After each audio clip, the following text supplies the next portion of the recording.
Trick or treat. Oh, now that's what I call a scary mask. What are you supposed to be, a giant hamster? No, cat. Need some ice for that burn?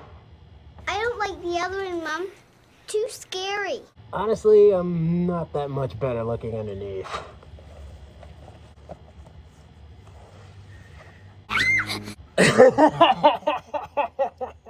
Was it the neckbeard? It was the neckbeard, wasn't it? Listen, don't frighten her like that. She's just a little girl. I bet you were warned. Ew! Butterfingers. We all know where that happy horse shit's been, am I right, ladies? You tell your sick little friend that I'm gonna call the police. Woo! I like that. Hello, YouTube. Zachnafinakanite here. Yes, my fan is still currently on. No, I'm not turning it off. I felt like wearing this today. That's entirely my fault. Anyway. This is my take on the haunted mask. A while ago, I did briefly try my hand at making the haunted mask on YouTube. Coming up on, oh hell, maybe 10 years ago. But these things were made of like fabric and paint. And yeah, you know, they look okay even in hindsight, you know, as long as you've got a hood over it and maybe you're standing half a mile away. But it was all I had to work with at the time. Now I got pretty much the works to work with now. So it's funny how that works. As far as features, it stays kind of faithful, kind of not to the one in the episode. I used Stuppy Studios technique. Alan Hops, you know who you are. With pumpkin teeth, plastic pumpkin teeth, directly into the clay sculpt. And I just kind of distilled, watered down the liquid latex as I dumped it into the mold to help thin it and get all the, you know, every nook and cranny for the sake of the teeth itself. Because everything else at the time, I don't know how he does it, man. Maybe he actually just dwell casts them. I switch cast mine. I don't got the budget for dwell casting. But yeah, I wanted details from the book as well as the episode. Because as iconic as the episode design is, don't get me wrong. I wanted bigger ears because you see some more modern versions with bigger ears for some reason. Out am I? I also wanted, well, anyone who follows the Instagram account for Immortal Masks, who also incidentally made the Winnie the Pooh Blood and Honey mask, they have this technique with some of their masks where they put fake eyes, like they sculpt it into the mask on both sides and then you can see out like the cracks or whatever. That's what I did for this.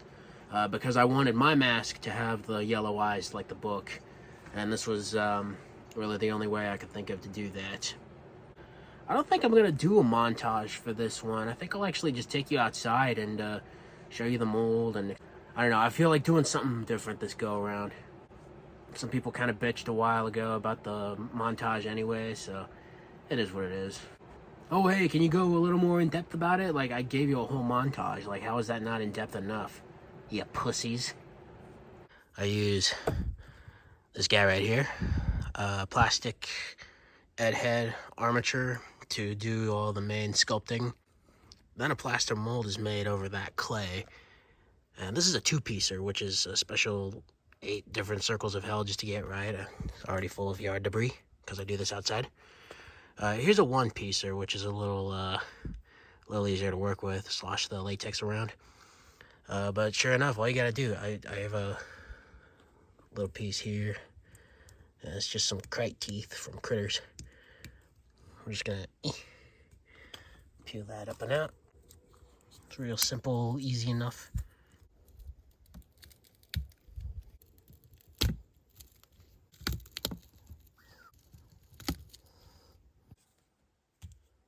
The magic of editing. Totally didn't take any longer than a few seconds to pull this thing out. That's what she said. Anyway, I cut it at a similar, almost batwing looking angle as the one in the episode. I originally didn't cut the back slit high enough, which is why it kind of looks a little bowed out towards this back end here, but at least it gets on and off my head easier now, so yeah, that was worth recutting. Yeah, the hole punch I got here is from Walmart. This is what I used for that. Better to use this than to try and manually cut the hole yourself with scissors, because you just don't want the latex to tear up all the way, and then you got to start all over again. But yeah, no, that's my take. And as far as I can tell, Disney's kind of in a bit of a shitstorm right now. But if they ever do pull through, I'm kind of hoping they don't. But if they do, we'll just have to see whose design of the Haunted Mask is any better, considering they've got a Goosebumps show in the works. Maybe it's a revival, maybe it's not, you know. Maybe they're doing entirely new episodes. Who knows? But if you like, please like. Feel free to share obscure little thoughts in the comments below, as well as to share the video itself. Subscribe if you wish to see more. Don't forget to hit the bell if you do. And as always, thank you so very much for watching. And I love you all.